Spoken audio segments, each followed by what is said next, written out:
Good evening, everyone. So, we have already discussed about Sardar Vallabhbhai Patel's contribution regarding the integration of princely states. We have discussed about integration of Princy states, जहाँ पे हमने discuss किया था कि British India को हम दो हिस्सों में डिवाइड कर सकते हैं। एक है ब्रिटिश इंडियन प्रोविंसेस जो डायरेक्टली ब्रिटिश गवर्नमेंट के अंडर पे थे, और प्रिंसी स्टेट्स जिनका रूल जो है वो राजकुमार या फिर राजा जो है वो करते थे। तो उसके बाद हमने डिस्कस किया था कि ब्रिटिश गवर्नमेंट ने ये बोला था कि अब तो हम जा रहे हैं देश को छोड़ के, 1947 का बात है। तो ये जो 565 जो प्रिंसली स्टेट्स है वो भी इंडिपेंडेंट हो जाएंगे, आज़ाद हो जाएंगे, और किसी को भी ज्वाइन कर सकते हैं। इंडिया को भी ज्वाइन कर सकता है, पाकिस्तान को भी ज्वाइन कर सकता है, या फिर अगर ये चाहते हैं तो खुद इंडिपेंडेंट भी रह सकते हैं।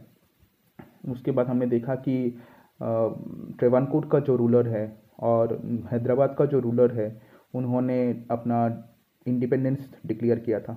उसके बाद कैसे वल्लभ भाई पटेल की मदद से सभी प्रिंसी स्टेट्स को हमने इंडिया पे मर्ज किया है, उसके बारे में हमने डिस्कस किया है in the last class. Our today's lecture is all about reorganization of states. reorganization of states reorganization of states on the basis of what? On the basis of language. इसका मतलब क्या है? हर एक लैंग्वेज के लोगों के लिए हर एक स्टेट बनाना, ठीक है, पुनर्गठन करना या फिर रीऑर्गेनाइज्ड करना, ठीक है, इसको बोला जाता है reorganisation of states. Reorganisation of states on the basis of language. Language का मतलब है भाषा के आधार पे, ठीक है, लैंग्वेज के आधार पे हर एक स्टेट को कैसे फॉर्म किया गया, बनाया गया है, और उसके पहले लैंग्वेज के हिसाब से स्टेट्स बनाने के लिए पूरे देश में कैसे आंदोलन हुआ है, उसके बारे में हम डिस्कस करते हैं। In the Nagpur session of Congress in 1920 the principle was recognized by Indian National Congress and told that after independence states will be created on the basis of language, but they did not create it. इसका मतलब क्या है कि बहुत पहले की बात है, ये 1920 का बात है, ठीक है। 1920 पे जब नागपुर जो जगह है इंडिया में, नागपुर पे कांग्रेस का एक सेशन चल रहा था। सेशन मतलब कांग्रेस का एक हम बोल सकते हैं कि कांग्रेस का एक मीटिंग चल रहा था, और उस मीटिंग पे इंडियन नेशनल कांग्रेस ने ये बोला है कि आफ्टर इंडिपेंडेंस मतलब जब हमें आज़ादी मिल जाएगा तब हम क्या करेंगे, लैंग्वेज के आधार पे या फिर भाषा के आधार पे हम क्या करेंगे, स्टेट्स बनाएंगे, ठीक है। लेकिन उन्होंने ये चीज़ नहीं बनाया था, ठीक है। जैसे आंध्र लैंग्वेज के जो लोग हैं वो आंध्र प्रदेश में रहेंगे, मराठी लैंग्वेज के जो लोग हैं वो महाराष्ट्र में रहेंगे।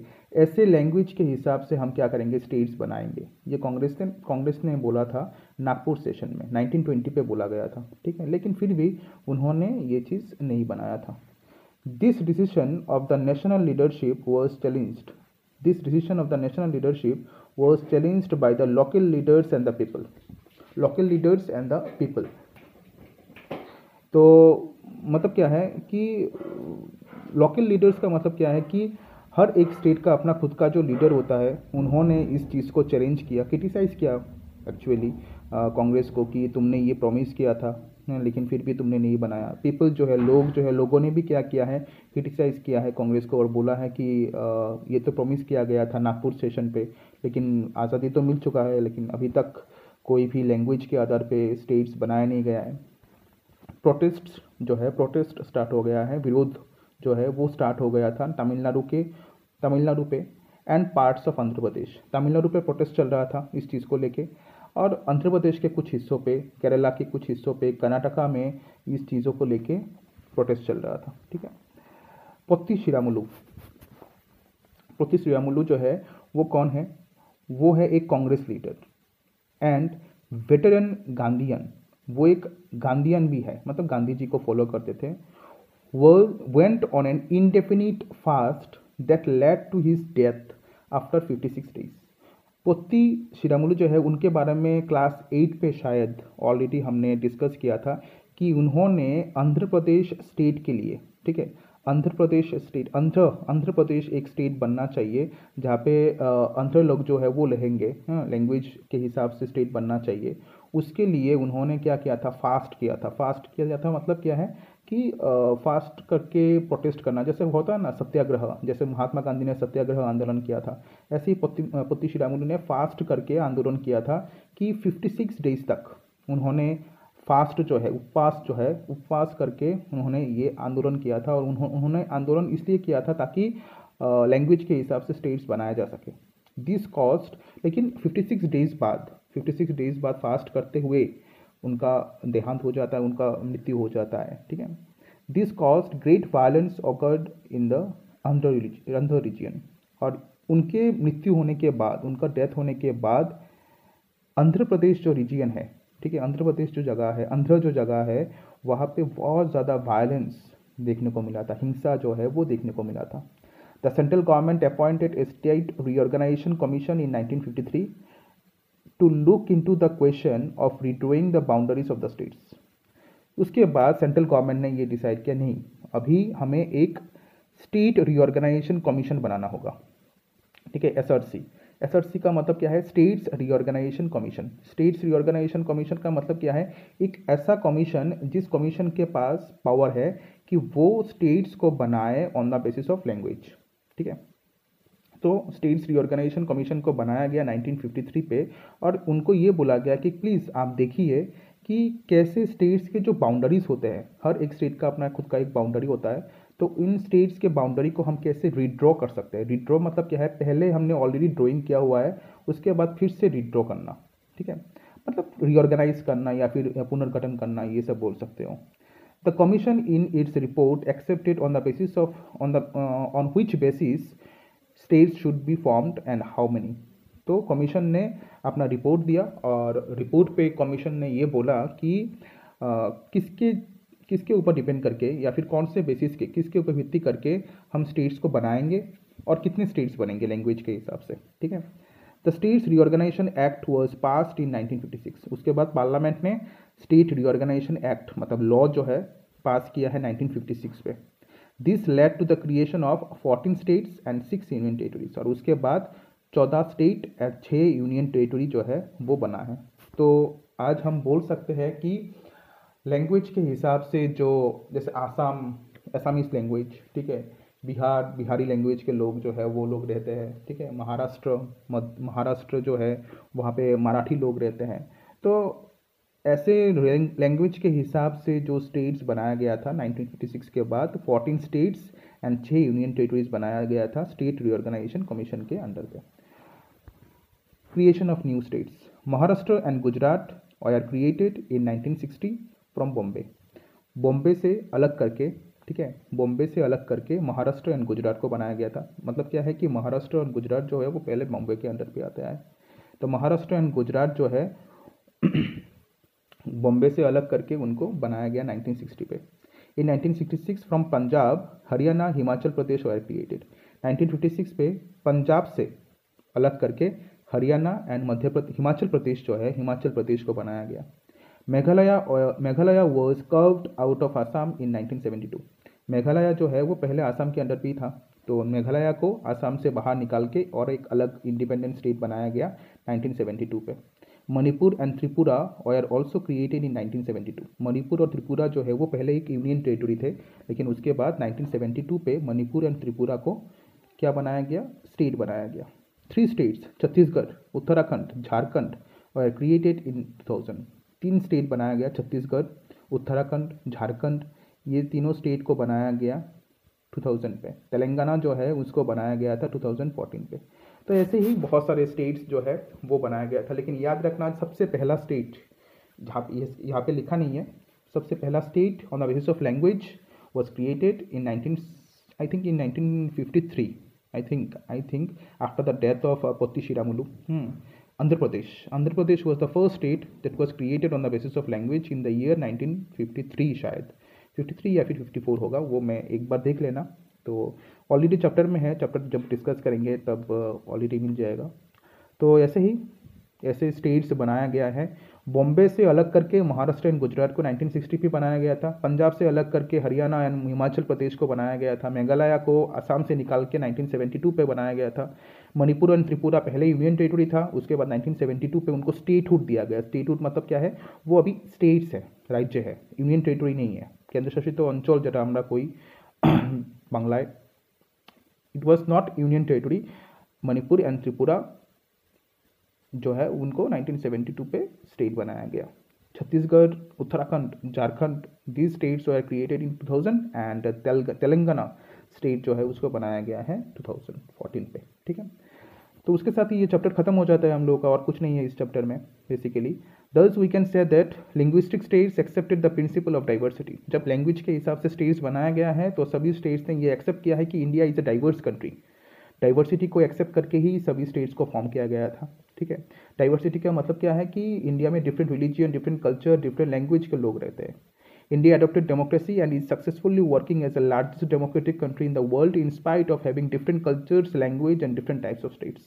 बोला गया है कि भारत जो है वो एक डेमोक्रेटिक कंट्री है और it is the largest democratic country, सबसे बड़ा डेमोक्रेटिक कंट्री है, लोकतांत्रिक देश है पूरे वर्ल्ड के, जहाँ पे तुम्हें डिफरेंट कल्चर्स देखने को मिलेंगे, जहाँ पे तुम्हें डिफरेंट लैंग्वेज देखने को मिलेंगे, जहाँ पे तुम्हें डिफरेंट टाइप्स ऑफ स्टेट्स देखने को मिलेंगे, छोटे बड़े सभी स्टेट्स, सभी तरह के स्टेट्स जो है वो हमें देखने को मिलते हैं। तो ऐसे ही ये चैप्टर जो बहुत ही बढ़िया चैप्टर था। ठीक है, आई डोंट नो तुम लोगों को कैसा लगा। तो ये चैप्टर ख़त्म होता है जहाँ पे हमने एकदम फर्स्ट से हम एक बार रिकैप कर लेते हैं कि इंट्रोडक्शन पार्ट पे हमने डिस्कस किया था कि कैसे भारत देश जो है वो आज़ाद हुआ था। नेहरू का जो फेमस स्पीच था ट्रिस्ट विद डेस्टिनी, हाँ, उस स्पीच के बारे में हमने जाना है। गोल्स ऑफ इंडिपेंडेंस के बारे में जाना था हमने। 3 चैलेंजेस, इंडिपेंडेंस मिलने के साथ ही साथ हमें 3 चैलेंजेस फेस करने को मिला था। फर्स्ट चैलेंज जो है वो ये था कि देश को एक शेप देना, एक आकार देना, जहाँ पे सभी लोग एक साथ मिलकर रह सकते हैं, डाइवर्सिटीज रहने के बाद भी, different language, different culture, different religions है। Second challenge establishment of democracy, लोकतंत्र जो है उसको हमें एस्टेब्लिश करना है। थर्ड चैलेंज, जब डेमोक्रेसी एस्टेब्लिश हो जाएगा, गवर्नमेंट जो है वो सबके डेवलपमेंट के लिए काम करेगा, पूरे सोसाइटी के डेवलपमेंट के लिए काम करेगा, पूरे मानव जात के लिए काम करेगा। उसके बाद हमने देखा है कि कैसे देश का बंटवारा हुआ है, और मोहम्मद अली जिन्ना का 2 नेशन थ्योरी हमने देखा है जो मुस्लिम लीग ने दिया था 1940 पे। मोहम्मद अली जिन्ना ने ये बोला था कि भारत देश जो है वो 2 लोगों से बनता है, एक है हिंदूज और मुस्लिम्स, हिंदूज के लिए हिंदुस्तान एंड मुस्लिम्स के लिए पाकिस्तान फॉर्म होना चाहिए। उसके बाद हमने देखा है कि पार्टीशन जो है वो किसके ऊपर डिपेंड करके किया गया था। तो पार्टीशन जो है वो रिलीजियन के ऊपर डिपेंड करके किया गया था कि जिस जगह पे जिस मेजोरिटी, मतलब जिसका मेजोरिटी ऑफ रिलीजियन है वहाँ पे उसको वो जगह पे उसको मर्ज किया जाएगा। जैसे अगर हिंदू है तो वो इंडिया में रहेंगे, अगर मुस्लिम से वो पाकिस्तान में चले जाएंगे। खान अब्दुल गफ़र खान, जिनको हम फ्रंटियर गांधी भी बोलते हैं, खान अब्दुल गफ़र खान, उनको हम फ्रंटियर गांधी भी बोलते हैं, उन्होंने अपोज किया है, विरोध किया है 2 नेशन थ्योरी का। उसके बाद हमने देखा है कि जब पार्टीशन हुआ, देश का जब बंटवारा हुआ, तब 2 स्टेट्स में बहुत ज़्यादा प्रॉब्लम्स हमें देखने को मिलता है, 2 प्रोविंसेस पे, एक है पंजाब और एक है बंगाल। तो उसके बाद डिसाइड किया गया कि इन दोनों स्टेट्स को फिर से दोनों स्टेट्स के अंदर पार्टीशन किया जाएगा। मतलब क्या है कि दोनों स्टेट्स को डिवाइड किया जाएगा, east Punjab, west Punjab, east Bengal, west Bengal. ठीक है, तो ऐसे हमने देखा है इस चैप्टर पे। उसके बाद हमने कॉन्सिक्वेंसेस ऑफ पार्टीशन जो है वो हमने देखा है कि कैसे पार्टीशन जो है वो सबसे बड़ा लार्जेस्ट ट्रांसफ़र ऑफ पॉपुलेशन हम बोल सकते हैं मानव इतिहास के। बोथ साइड्स, मतलब क्या है, हिंदूज मुस्लिम्स दोनों साइड पे हमें वो देखने को मिला है। उसका नाम क्या है, एट्रोसिटीज, अत्याचार, लोगों को मारना पीटना, लड़कियों के साथ बलात्कार करना, ये सभी चीज़ें हमने देखा है। बहुत सारे जगह पे हमें ये भी देखने को मिला है कि वोमेन जो है उनको उनके ही फैमिली मेम्बर्स ने मार दिया है ताकि अपनी फैमिली का जो सम्मान है उसको बचा सके, ताकि उनकी फैमिली के लड़कियों के साथ रेप ना हो। उसके बाद रेलवेज, देन लाइब्रेरीज, बुक्स, हर एक चीज़ को डिवाइड किया गया था। 80 लाख लोग जो है वो एक जगह से दूसरी जगह पे माइग्रेट किया था पार्टीशन के टाइम पे। और उसके बाद हमने देखा है कि दोनों साइड्स के, मतलब इंडिया के भी एंड पाकिस्तान के भी राइटर्स जो है, पोइट्स जो है, फिल्म आर्टिस्ट जो है, सभी ने पार्टीशन को एज डिस्क्राइब किया है as a division of hearts.